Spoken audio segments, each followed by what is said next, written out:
Are you paying for better paint or just a fancier label? Today, we're putting student grade and professional grade acrylics head to head to see if that extra $10 actually changes. Okay, so I have a green, a blue, a red, and a yellow here. On the bottom are the student grades.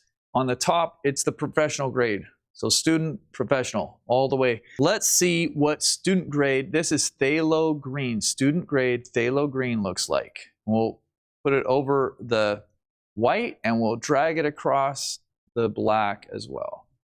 And we'll just compare. How does this work versus the professional? Looks pretty good. Okay, let's go for the professional here.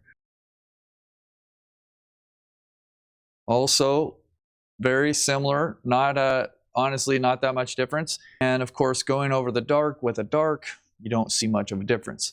Okay, this is actually called a light blue. You can see what it looks like right here. This is light blue permanent, and here's the equivalent in the professional grade. Now, this has some white mixed in, so it's a little bit different, but let's just see what happens here as we drag this across. It looks pretty good. It looks pretty solid, pretty accurate to what the color I would imagine it looked like. Okay, let's drag this professional grade across and see if there's any difference.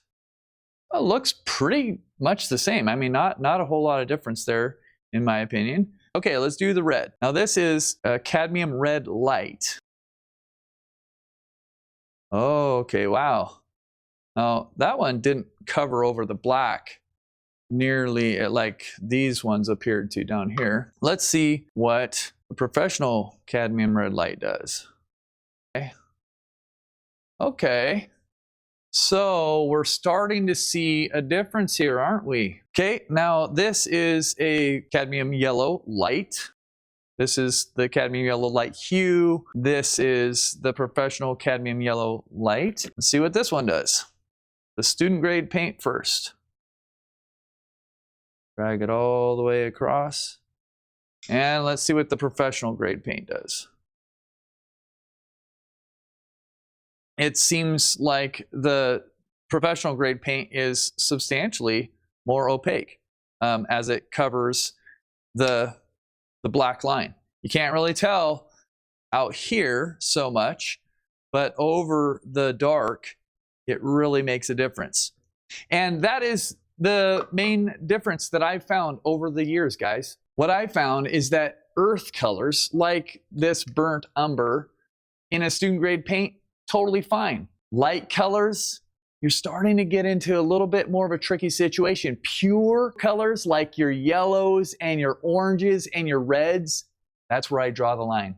I never will use a student grade yellow or orange or white, and this looks like you should never use a red either. I had to specially buy this just to do this video because I was looking. I have a fair amount of student grade paints, but I could not find a yellow or an orange or anything like that because I got rid of those years ago. So if you can't afford everything in professional grade, when do you splurge and when do you save?